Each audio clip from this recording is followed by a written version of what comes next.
Então, vamos lá. Obrigado pela atenção de todos vocês. É um prazer estar aqui mais uma vez falando sobre nossos escritores e com muita alegria falar desse escritor belíssimo que foi o Lima Barreto e que viveu esse período que nós estamos vendo aí, né, de 1881 a 1922, e era de uma classe média, meio média baixa, um pai funcionário público, e que acho que, inclusive, trabalhava numa repartição militar, como na seção de armas, de munição, etc. E o Lima teve, isso aqui é a coisa mais generalizada, né? O Lima foi jornalista, basicamente jornalista de profissão, basicamente ganhou a vida escrevendo em muitos jornais, né, passando de um a outro no Rio de Janeiro, e quase concomitantemente com o lançamento do escrivão, Recordações do Escrivão Isaías Caminha, ele começa a se destacar na literatura brasileira e vai escrever muitas obras. Eu coloquei aí as mais conhecidas e principais, mas há contos, né? Há livros de sátira, vários deles. Um dos mais famosos são os Brusidangas, né? Os Brusidangas, qualquer coisa assim, depois eu coloco melhor a vocês, que eu não É li. Brusiganga mesmo. Brusigangas, né? Que não é muito fácil de encontrar, eu não li ainda. Brusundangas. Brusundangas, né? Isso, os Brusundangas. Os Brusundangas, que são livros de sátira. Há outros, e além dos contos. Então, foi um escritor, até de certo modo, profícuo, escrevendo bastante, muito engajado na sociedade, nas questões sociais, né?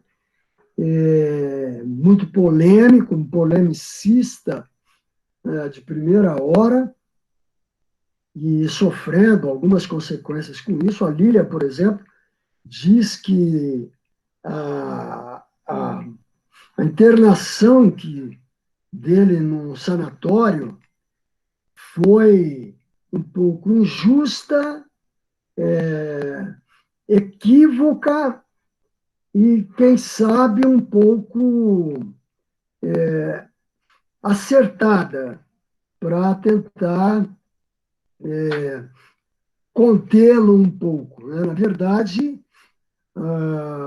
ele era alcoólatra e, na verdade, ele deveria ter ido para o sanatório muito mais para o problema alcoolismo, né, do alcoolismo, do que tivesse alguma sinais de loucura, etc. Bom, eu poderia dizer assim, adiantar, calcado nas leituras, que eu talvez coloque isso mais lá na frente, mas especificamente, portanto, falando aqui do Lima, eu diria assim, o Lima, a literatura brasileira, a história da literatura brasileira, de um modo geral, e a própria crítica, tem colocado a obra do Lima como um chamado pré-modernismo, aqueles estudos tradicionais de época. O Lima estaria num pré-modernismo, ao lado, por exemplo, de Monteiro Lobato e, e de Euclides da Cunha, né? Monteiro Lobato mais com Urupês, e Euclides da Cunha com Sertões, em que basicamente assim, o Lima seria esse escritor pré-realista, desculpe, pré-modernista, com uma linguagem literária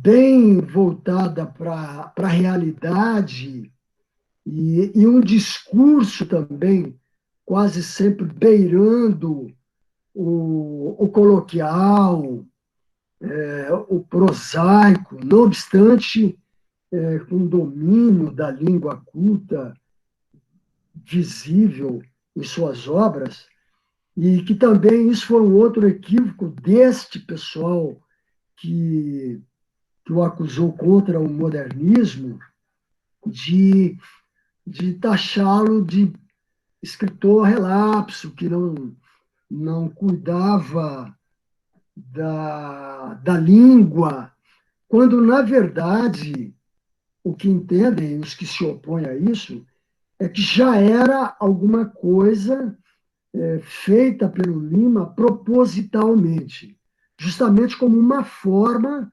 de, de se opor a uma linguagem mais empolada, mais, entre aspas, parnasiana, para ficar mais compreensível aqui no nosso papo, né? E quebrando, portanto, esse monopólio da língua culta,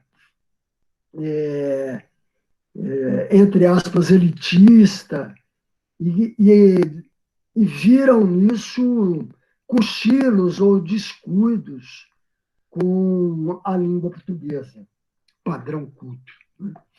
Que, na verdade, não era bem isso, mas sim já uma forma de rebeldia literária proposital.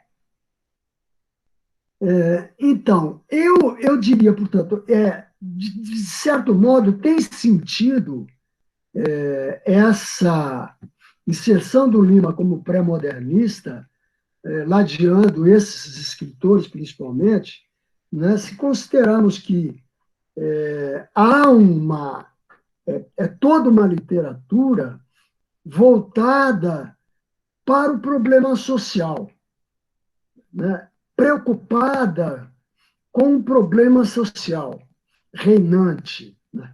Né? O, o Monteiro Lobato, lá com o seu Urupês, pega mais as regiões sudeste do campo, né? Mais voltada para o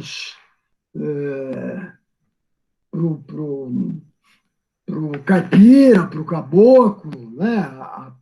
As dificuldades vividas por esse homem. E o, o Euclides fecha a questão no problema nordestino, especialmente naquela famosa questão da guerra que ele é destinado a cobrir pelo estado de São Paulo, né? E que vai resultar nessa obra magnífica que são os Sertões. E Canudos, por exemplo, ele vai numa obra excepcional procurar retratar aquilo da melhor maneira possível e, evidentemente, propendendo aos canudenses, né, que ele considerava, apesar dele considerar aquele sertão como um povo primário, mas que foi injustiçado, e, portanto, ele traz isso à tona. Né? E o Lima Barreto se centra no mundo suburbano desse Centro-Oeste, sobretudo, especialmente, o espaço dele é o Rio de Janeiro. Mas o que interessa, portanto, a obra do Lima é o subúrbio, é a gente excluída, né, do centro e que tem que se virar e viver nos subúrbios, né? O, o Triste Fim de Policarpo Quaresma é um romance mais exemplar disso, não obstante ele traz à tona mais uma classe média, médio-baixa, desse subúrbio, mas, de qualquer modo, uma classe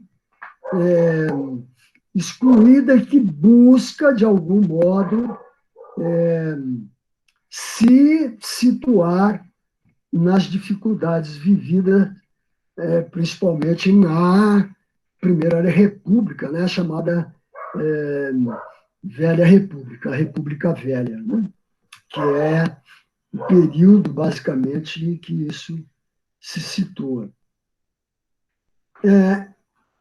Então, em linhas gerais, é esse o escritor. Portanto, eu posso fechar isso dizendo que o Lima Barreto é, assim, um escritor engajado socialmente, né? Ele faz uma literatura engajada nessa perspectiva e, e basicamente,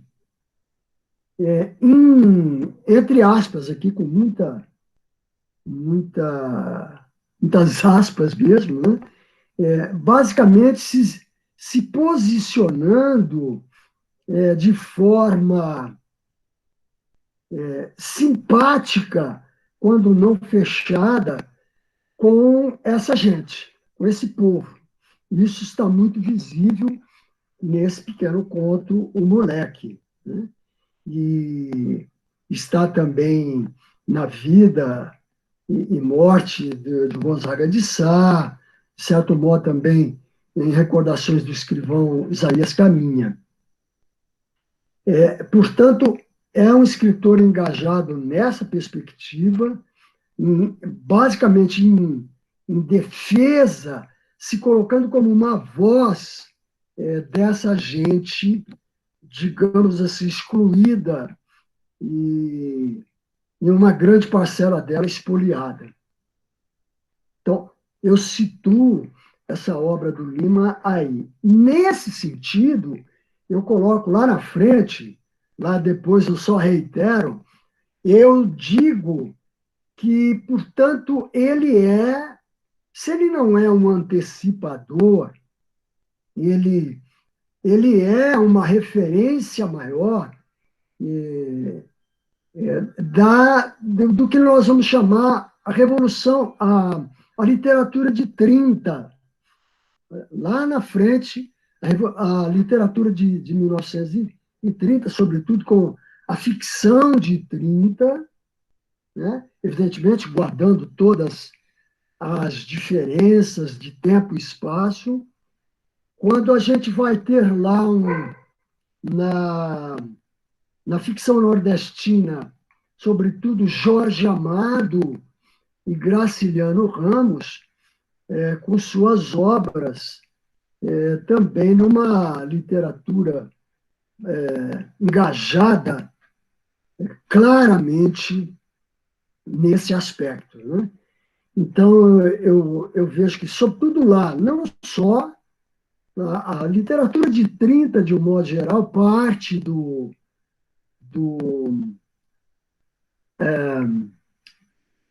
Autor de Fogo Morto, estou perdendo aqui agora o nome dele, né? E José Lins do Rego. José Lins do Rego, minha cabeça é essa, vocês conhecem bem. E o Zé Lins do Rego, parte da obra do Zé Lins também aborda essa questão. Só que o Zé Lins aborda numa perspectiva do proprietário. né, do patriarca, né, do fazendeiro senhor de engenho. Mas ele traz toda a problemática, a conjuntura lá em Fogo Morto. Isso está belíssimamente retratado. Eu recomendo essa leitura. Meus alunos, brincando aqui com eles, foram obrigados a ler, né, esse livro, porque é um clássico da nossa literatura, e o Zarins mostra muito bem isso lá, né? Então, eu diria que nessa primeira linha. Numa outra linha nossa, mais contemporânea, eu diria que estão também guardadas todas as diferenças, estão o Dalton Trevisan, que vai mergulhar nos excluídos, né? Sobretudo no espaço de Curitiba, né? O Dalton vai trabalhar mostrando essa gente humilde, espoliada, marginalizada, os vampiros de Curitiba, né? Novela Nada Exemplares, são 3 obras assim fantásticas dele, né? E o Cemitério de Elefantes, por exemplo. E numa linguagem toda Dalton, Trevisan, Niana, né? Muito especial. Mas eu diria que o Dalton também trabalha nessa perspectiva, engaja-se nisso. O Dalton está vivo ainda, acho que está beirando 100, né? E o João Antônio, que também viveu aí entre Rio e São Paulo, e que escreveu, esse sim, uma literatura trazendo à tona os considerados marginais, né? A marginalidade. O João, inclusive, vivia neste lugar, né? O João vivia nesta periferia profunda e retratou isso extraordinariamente nos seus contos, mostrando essas questões, né? Malagueta, Piruzzi, Bacanaço é uma das obras conhecidíssimas, e a outra muito conhecida é Abraçado ao Meu Rancor. São 2 livros extraordinários de contos em que o João trata dessa questão. Eu estou sendo bem ouvido? Está tudo bem? Então, a chuva forte aqui está atrapalhando. Está tudo ótimo, Tito. Tá bom? Aqui também está chovendo forte, mas estou ouvindo bem. Não está atrapalhando, não, né? Não. Estou com uma porta aberta aqui, eu poderia fechá-la, se for o caso. Muito bem. Então, vejam, eu coloco aí, né?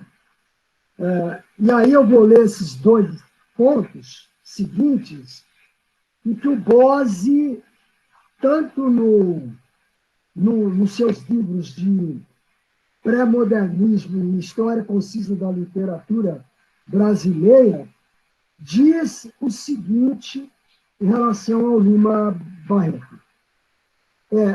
Sua biografia explica os rumos ideológicos de sua obra, a origem humilde, a cor, a vida penosa de jornalista pobre e de pobre amanuense, aliadas à viva consciência da própria situação social, motivaram aquele seu socialismo maximalista, tão emotivo em suas raízes quanto penetrante em suas análises. Eu citei o pré-modernismo, mas isso o Bose está dizendo também no seu livro História Concisa da Literatura Brasileira. Então, esse é o primeiro dado que o Bose diz e que fica muito claro o que eu disse anteriormente. O socialismo maximalista, em linhas gerais, grosso modo, era um movimento fortíssimo na União Soviética, 1905, entre 1905 e 1917, em que os partidários do maximalismo brigavam por um socialismo radical e maximizado, sem nuances, sem qualquer posicionamento democrata, etc. Então, assim, eram muito radicais. O Bose faz essa comparação, dizendo que o Lima, portanto, nas suas posições, era muito radical nessas suas posições socialistas no sentido mais amplo da palavra. O socialismo maximalista acabou perdendo força, foi subjugado depois pelos bolcheviques, que acabou depois desaguando enfim, na construção, na oficialização da União Soviética, com Lenin presidente. Então, é mais nesse sentido. Em verdade, continua o Bose, é verdade que se apontam contradições surpreendentes na ideologia de Lima Barreto. O iconoclasta de tabus, esse, portanto, que quebrou uma série de tabus aqui, aos quais eu me referi lá atrás, inclusive a linguagem, detestava algumas formas típicas de modernização que o Rio de Janeiro conheceu nos primeiros decênios do século. O cinema, o futebol, o arranha-céu e, o que é mais grave, a própria ascensão profissional da mulher. Chega, às vezes, a confrontar o sistema republicano desfavoravelmente com o regime monárquico no Brasil. E ele põe aí palavras do próprio Lima. Agora, pode rodar, Carlos. Bose diz ainda que essas contradições também foram explicadas pelo fato de Lima Barreto provir de uma classe média suburbana e, como tal, regia, aspas, agora é o Bose que fala, em termos de conservadorismo sentimental, uma espécie de natural instinto de defesa étnico-social. Claro, né? Em relação à sua ojeriza pelos homens e processos da República Velha, explica-se, Bose de novo, explica-se pela aversão às oligarquias que tomaram o poder em 1889. E o Bose, fecha aspas, e o Bose exemplifica com um trecho de um dos livros de sátira, que é Coisas do Reino do Jambon. É um dos outros livros de sátira do Lima Barreto. Aspas. Agora, Lima Barreto, uma rematada tolice que foi a tal república. No fundo, o que se deu em 15 de novembro foi a queda do Partido Liberal e a subida do conservador, sobretudo da parte mais retrógrada dele, os escravocratas de quatro costados.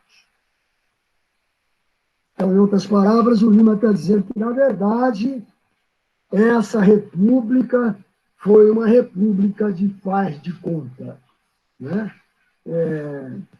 Trocaram-se as nomenclaturas, mas o sistema social continuou o mesmo. Muito bem, agora eu vou para o conto. Eu vou para o conto. Bom, então, vejamos. Eu começo dizendo que esse narrador, a gente chama de heterodiegético, quer dizer, o narrador em terceira pessoa, intruso. Ele é um narrador intruso porque, primeiro, ele é um onisciente, eu digo que ele é, eu não pus aqui, mas ele é um onisciente intruso. Por quê? Porque ele sabe de tudo perfeitamente o que relata, inclusive da consciência das personagens, e não se limita a simplesmente apresentá-los e apresentar os fatos. Ele tece considerações avaliativas, de ordem avaliativa, constantemente. Né? Então, ele é, por essa razão, um narrador intruso. Ele comenta, ele faz observações a respeito de tudo que ele apresenta. Então, esta é um tipo de narrativa com a qual o Lima se debruça a nos contar essa história. É um narrador, portanto, com esse perfil. E, atrelado a isso, o Lima vai se valer, basicamente, de um processo narrativo temporal que a gente chama de digressão. Ou seja, ele vai estar constantemente fazendo esses tipos de considerações, de avaliações, inclusive conceituais, eu coloco aqui até filosóficas, entre aspas, né? Sobretudo numa perspectiva descritiva, mas ele demora-se em fazer, às vezes, esse tipo de consideração, né? A respeito, ele faz isso a respeito do espaço, natureza, né? Eu estou chamando de espaço, natureza, esse espaço que ele toma para, digamos assim, situar as suas personagens, né? Ele gasta quase 3 páginas iniciais na sua introdução do conto. Um leitor desavisado até pensa que não está lendo um conto, né? Ele está falando daquele espaço geográfico, aquela natureza onde passam e passaram os seres e que não deixam marcas, que talvez aquela natureza não queira mesmo que as marcas fiquem. Quer dizer, ele se demora em ficar fazendo esse tipo de descrição, né? Inicialmente. E mesmo depois que, digamos assim, começa um conto propriamente dito, com uma perspectiva de introduzir as personagens em suas ações, ele constantemente para as pressupostas narrativas, ações, e detém-se a novas explicações, etc. Ele vai fazer isso com do bairro, não é? Vai falar do bairro, do subúrbio, do Inhaúma, vai dizer como é, os seus aspectos, as suas ruas. Então, sempre ele vai predominantemente valer-se desta digressão no seu conto. consequentemente, nós não vamos ter neste conto aquele conto tradicionalmente conhecido em que haja um enredo claro, delineado, né? em que personagens atuam de maneira conflitante, em que, portanto, os fatos e as ações se desencadeiam num desenvolvimento complexo do conflito, não é? E que vai colocando as personagens cada vez mais em confronto e que isso precisa resultar num desfecho, numa resolução para que o conto chegue num desfecho satisfatório. A gente não tem isso. A gente não tem um conto com enredo, né? O conto se centra, sobretudo, nessa perspectiva do narrador em estar muito mais trabalhando aquele espaço natureza, né, em que se situam aquelas personagens mais específicas que ele traz à tona e que convivem naquele subúrbio do Rio de Janeiro, que é um subúrbio lá no fundo, né, perto de um morro, né? Portanto, isolados, um lugar completamente sem nada, ele não tem rua, ele tem caminhos, né, etc. Não tem casas, tem barracões, e, portanto, ele não mostra estas personagens que ali convivem atuando nessa perspectiva de enredo conflitual. Ele muito mais mostra-as ali.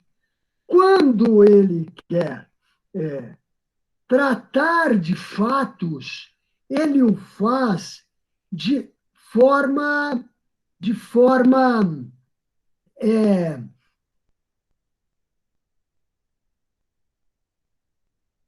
então, gente, eu estava dizendo, né? O processo narrativo desse narrador é nessa perspectiva, né? Ele está muito interessado, né, em mostrar esse povo deste lugar, né, deste subúrbio de Inhaúma, naquele período de tempo, né, da República Velha. Ele não situa muito o tempo físico, não é? Mas a gente tem uma perspectiva, de acordo com o que ele vai falando e dizendo, de que é um pouco este período histórico, né? E ali, portanto, ele vai situando este pessoal que ali vivera, né? As suas dificuldades, as suas agruras, as suas diferenças, sobretudo sociais e ideológicas também, né? Isso está um pouco claro no conto, na medida que ele vai colocando. Evidentemente, numa perspectiva que interessa a um narrador como esse, né? A razão por que ele escolhe esse tipo de narrador, de narrativa, né? As personagens, elas, na verdade, figuram neste quadro, né? Eu digo em algum lugar aí, que eu não, daqui a um pouco eu leio sinteticamente, elas figuram neste quadro, que, na verdade, é um grande painel um grande painel daquele espaço, natureza, em que aqueles figurantes estão postos, né, de maneira narrativa, né, numa perspectiva literário-narrativa. Esse grande painel no qual ele mostra este povo. Portanto, essas personagens são todas elas figurantes. A gente não tem essas personagens nos moldes daquelas com as quais se estava até, digamos, o realismo, que agora mesmo, em relação ao Lima, estava pela hora da morte, né? Tínhamos. Né? Não há esse tipo, portanto, de conflito, de enredo traçado, tramado. Né? O que importa a ele é isso. Quando ele, eu dizia, quando o raio me cortou, quando ele precisa mais especificamente, por uma questão de situar melhor estas personagens, referir-se a algum fato, ele recorre a episódios. Episódios que estão assim recortados, né? Episódios que não têm ligação um com o outro. Eu chamo de episódios porque me parece que é exatamente isso. Então, ele recorre a um episódio e, aí sim, em vez de delongar a narrativa, como ele faz nas digressões, ele nos dá um episódio resumido. Ele resume muito rapidamente o que foi aquilo, justamente para corroborar, né, os caracteres, de um modo geral, e quando relativos às personagens, das personagens que ele situa neste grande painel. Tá certo? Então, este conto nos é dado nessa perspectiva. Né? Esses episódios, portanto, não dá para dizer que ele faz um flashback, né, ou uma analepse, uma outra linguagem, que são guardadas as proporções a mesma coisa, de teorias diferentes. Quer dizer, ele não faz um flashback porque não tem nada no presente da narrativa que requer aquilo. Ele simplesmente quer tomar aquele fato para reiterar algo que ele nos mostrou. Né? Então, ele busca esses episódios. Não chega a ser um flashback.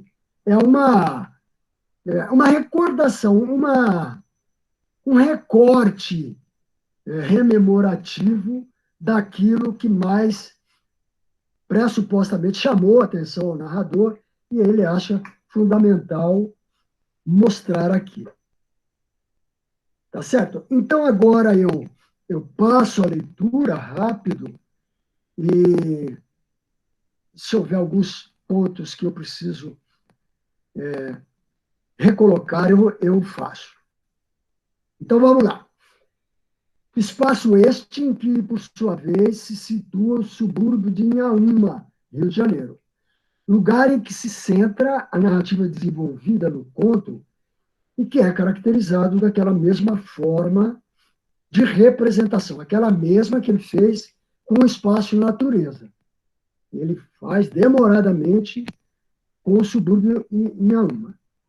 Isto posto, o narrador passa à representação das personagens, caracterizando-as física e psicologicamente, concomitantemente às suas origens étnicas, aos seus hábitos, costumes, religiões, procedimentos e condições sociais e econômicas. Elementos aos quais também dispensa largas considerações filosófico-explicativas, aquelas digressões. Ele vai pegar a religião, vocês estão lembrados, e vai longe dizer como é que eles se davam com as religiões, aquele sincretismo religioso de catolicismo, com macumba, com o espiritismo, que, portanto, era proibido no meio cultural, né? Portanto, era relegados e eles aqui podia desenvolvê-los numa boa, com segurança e tal. Então, ele continua nessa linha. Trata-se de gente pobre, na maioria negra, vivendo em barracões, moradia que aqui dispensa igualmente largas conceituações caracterizadoras, como também as ruelas em que se citou. Sempre nessa digressão, aí sim, aí a narrativa, né, o tempo da narrativa se alonga. Quando ele vai falar dos episódios, ele resume. Na medida em que assim procede, isto é, na representação de cada personagem que julga merecer mais destaque, traz à tona, de forma resumida, sintetizada, episódios concernentes a elas, evidentemente com o propósito de ressaltar o caráter essencial das mesmas. Então, eu tomo alguns personagens para relembrá-los principais. Eu vou dizer os personagens e dizer o episódio relevante que o marca. Então, assim, Dona Felizmina é uma mulher honrada, estudo, eu estou dizendo que disse o narrador. Honrada, virtuosa, trabalhadeira, ciosa na educação do filho, respeitada, muito procurada para conselhos de receituário medicinal caseiro. Episódio relevante para calcar este valor de Felizmina. Certa vez, salvou um filho da Antônia de convulsão. Uma vez, recebeu em seu barraco o coronel Castro, aposentado na alfândega, ele era branco, da alfândega, para quem lavava roupa, que fora convencer a pôr o filho no internato para estudar. Então, esse episódio é relevante, vai mostrar que ela compreende que ele tem razão, que ela quer muito isso, mas ela está no impasse, ela não pode, ela precisa do Zeca, né? Chorosa, resistiu, pois embora sempre houvesse acalentado o sonho de vê-lo estudando, precisava dele tanto para ajudá-la, como fazia, quanto por companhia insubstituível que era. Depois a Baiana, bastante respeitada também, como a Felizmina, e até mais. Rica, casa própria de tijolo, né? A maioria tinha casa barracão de tábua, a Baiana tinha casa própria de tijolo, ela foi vendedora de angu, ganhou muito dinheiro com isso, era enérgica, mas piedosa. Episódio que endossa. Há 5 ou 6 anos, numa manhã de suas vendas, né, vendendo angu, encontrou um grande embrulho. Tratava-se de uma criança, menina branca que recolheu e criou como filha. Né? E remetendo vocês a um fato corriqueiro, que ele cita também, essa menina, para brincar com ela, alguns chamavam-na de sua mãe é negra, e ela ficava muito brava, né? Muito brava com isso. E e respondia dizendo que de forma alguma ela discordava disso. Quer dizer, tudo isso não é gratuito, né? Para mostrar como o negro, não é?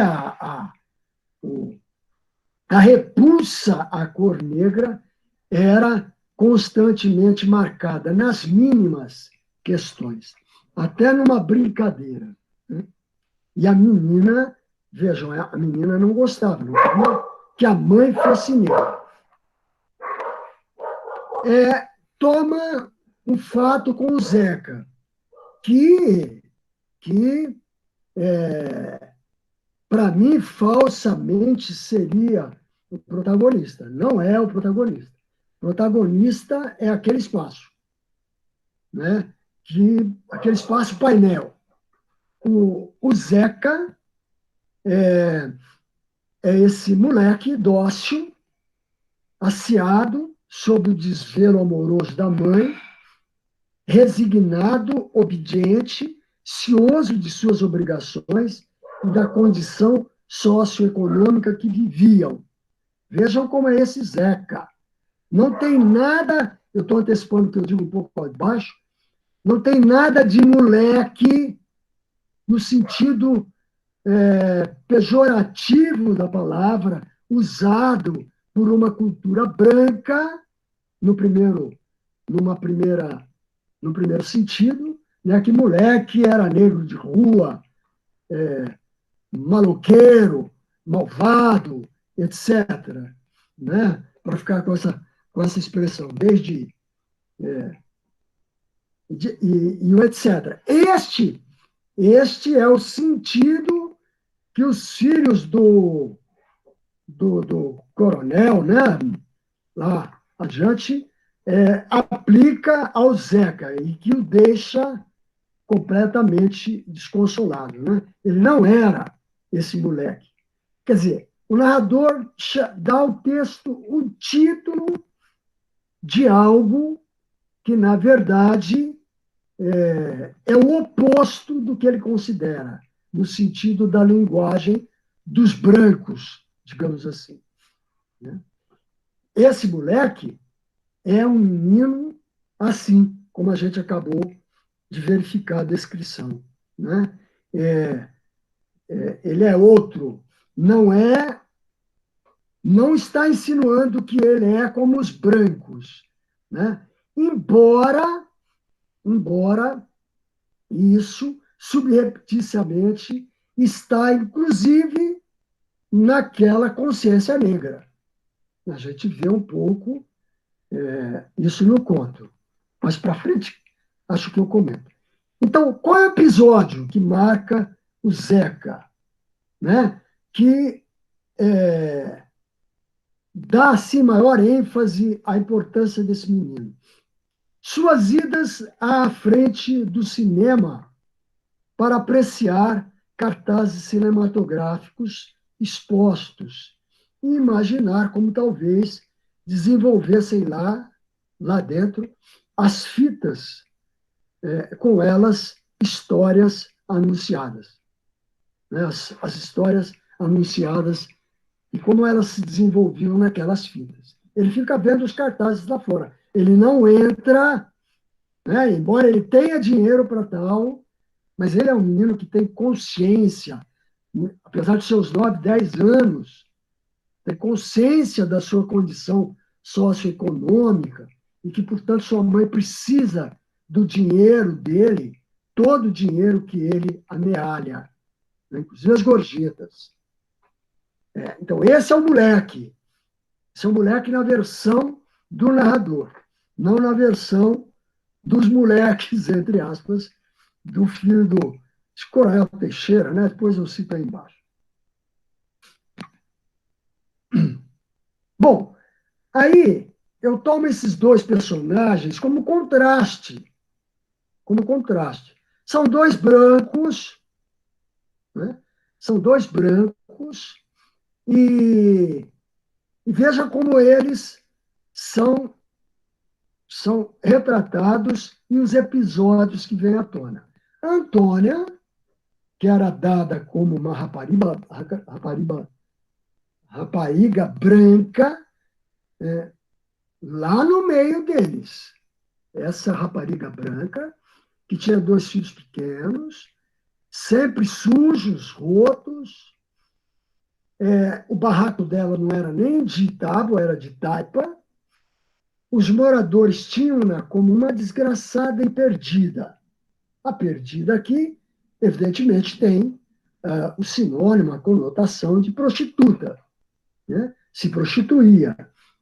Mas a população, apesar de ser perdida, havia com piedade e paixão, próprias à ternura do coração do povo humilde. Né? Então, aquele povo humilde tinha um coração terno e era capaz de perceber isso, ter paixão desta prostituta que vivia desse modo, embora condenasse isso. Tratavam-na como se, olha aí, tratavam-na como outra fosse ela e a socorriam nas suas horas de maiores aflições. Né? Quer dizer, tratavam-na como se fosse uma mulher direita, né? A linguagem da moral traduzida, direita, não se prostituísse para ganhar a vida, etc. E somente o Antunes, o da Venda, com seu empedernido coração de futuro grande burguês, taxava de vagabunda. Eu grifei aqui o Antunes, porque o Antunes não está claro, mas evidentemente é um branco, né? Está pressuposto que é um branco, e a perspectiva dele é de um futuro grande burguês. Sabe que, sobretudo, este trecho, especialmente esse trecho, essa frase, né, e esse comportamento do Antunes me levou ao Curtiço. Acho que a maioria leu o Curtiço, né? O João Romão. O João Romão, que explorava os humilhados, né? Os humildes e humilhados que moravam no Curtiço, e que almejava ser um grande burguês, né? E um futuro grande proprietário. O Antunes certamente tem ali esta mesma atitude. Ele tem uma venda, né? Como o João Romão a tinha. Taxava de vagabunda. Qual foi algo que demonstra esta piedade, paixão deles para com a Antônia? Ela teve um dos filhos salvos de convulsão por Dona Felizmina, a qual ficou grata, olha agora, que chegou a ponto de lhe prometer que se emendaria. Né? Vejam, que, portanto, deixaria de ser aquela mulher mau caráter, prostituta, etc. Prometeu a Dona Felizmina. Bom, o Castro, o Coronel Castro, não é o outro lá acho que é o Teixeira, né? O Coronel Castro era um empregado aposentado da alfândega, conhecido em Inhaúma pelo seu gênio benfazejo. Né? Então, provavelmente, o Castro também é um homem branco. Né? Com o episódio sutilmente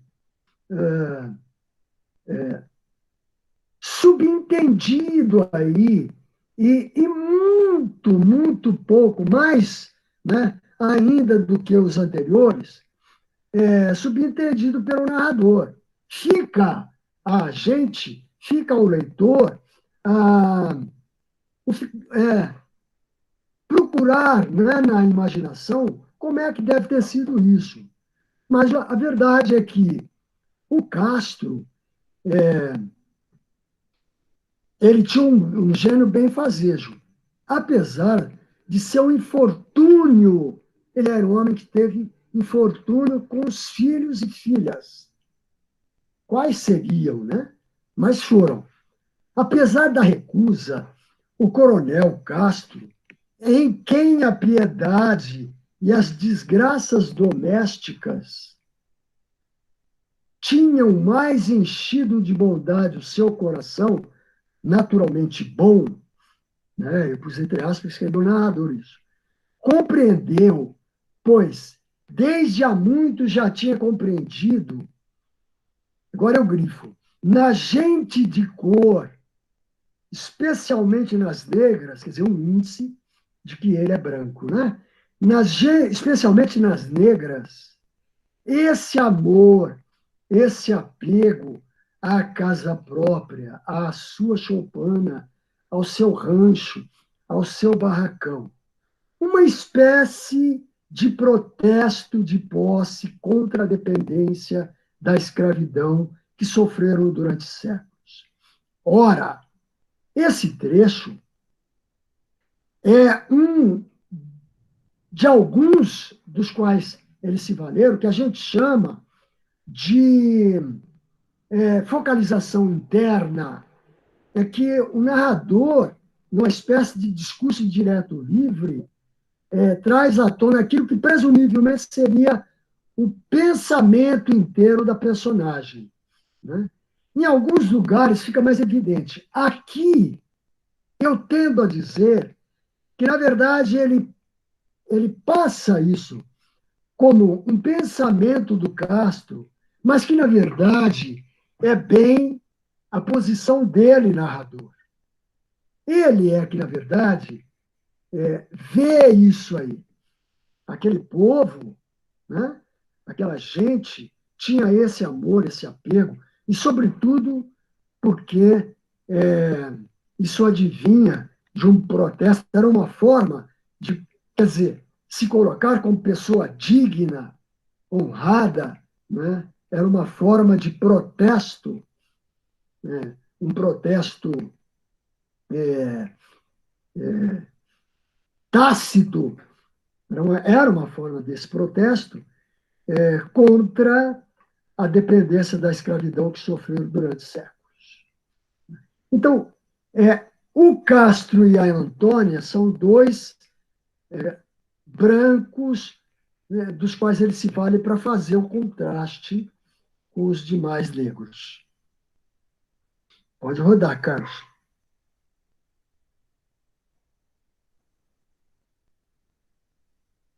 Carlos?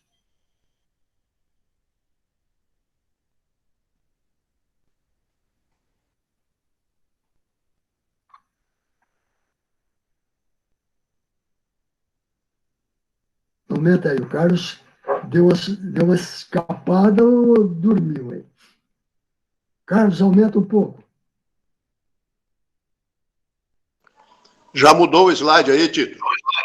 Já mudou, Vocês estão chegando, eu estou pedindo para o Carlos aumentar um pouco. Então, vamos lá. Notamos, então, que o tempo da história e o tempo da narrativa são únicos, né? Então, o tempo do narrador está quase que simultâneo àquilo que a gente pode considerar uma narrativa, né? Porque ela prescinde de enredos, né? Então, na verdade, são só elementos que vão subsidiar o painel dele. Então, ele não tem ações para serem narradas que aconteceram no passado. Daí eu dizer que esse tempo da narrativa e o tempo da história são únicos. Eu podia até ter colocado entre aspas aqui. Então, temos um narrador que relata não uma história propriamente dita, em que decorrem acontecimentos, conflitos, que se complicam, se sucedem num tempo e espaço. Ou seja, não temos uma história com um enredo claramente delineado. Só estou lendo para corroborar o que eu já disse. Temos um espaço-tempo histórico recortado, o Rio sob a Primeira República, e mais ou menos situado pelo narrador, que muito mais do que contar uma história, se dispõe a fazer um painel desse espaço-tempo histórico em que vivera aquele tipo de gente simples, humilde, explorada, desde sua origem, excluída, marginalizada aos morros, quase todos negros, quase todos pobres, né? Faço aqui uma alusão à canção do Caetano, né? Mas preza a honradez, a solidariedade, o trabalho, e, apesar de tudo, com pacatez e resignação. Gente com a qual, dado o modo literário, como eu acabei de dizer a vocês que é narrada o conto, como a representa em seu relato, o narrador se simpatiza, admira, né? Assim a representando, enaltece. Então, simpatiza com esse povo, admira e a enaltece, à medida que a representa desse modo que eu acabo de expor. Rola, Carlos. Desse modo, estou acabando, gente. Desse modo, se pode dizer que o grande personagem do conto é este espaço. Numa espécie de painel narrativo, o narrador nele representa coletivamente seus habitantes, que ali convivem naquele período de tempo histórico, os quais, como tudo mais que por ali passou, desapareceriam sem deixar vestígios. E aí é uma ilação minha, né? Seu conto, talvez, fosse uma forma de marcá-los literariamente, né? Porque é interesse dele. Especialmente, remeto, portanto, esse conto a Graciliano Ramos, como eu já falei lá para vocês, a Jorge Amado, principalmente, né, da ficção de 1930, que vai ser chamado neorrealismo do modernismo brasileiro. Também citei a vocês mais contemporâneos, Dalton Trevisan e João Antônio. E, por último, eu retomo, então, também para dizer que Moleque, como título do conto, tendo em vista a caracterização de Zeca que ele faz, aponta mais para o sentido de reiterar a grandeza daquela gente. Trata-se de menino negro, significando menino judicioso, dotado de integridade, responsabilidade, inteligente e criativo. Contraponto ao sentido empregado pelos meninos do capitão Albuquerque, que o provocavam, atribuindo-lhe significados de desprezo, rebaixamento, diminuição. Os meninos chamavam-no de ó moleque, ó negro, ó gibi, né? Gibi aqui com o sentido de menino negro. Então, em linhas gerais, é um pouco isso que eu queria dizer desse conto. A razão por que, inclusive, o Zeca fica entusiasmado em ganhar aquela fantasia do seu Castro, né? Com a qual ele quer revidar a esses moleques brancos, né? que o taxa desse modo. Imaginem vocês que no inconsciente do próprio Zeca está essa coisa terrível de ser chamado de negro. Né? Então, um pouco isso, gente. Desculpe aí pelo sumiço provisório, mas acho que deu para retomar e expor plenamente a vocês o que eu pretendia sobre esse cômodo. Está com vocês a palavra.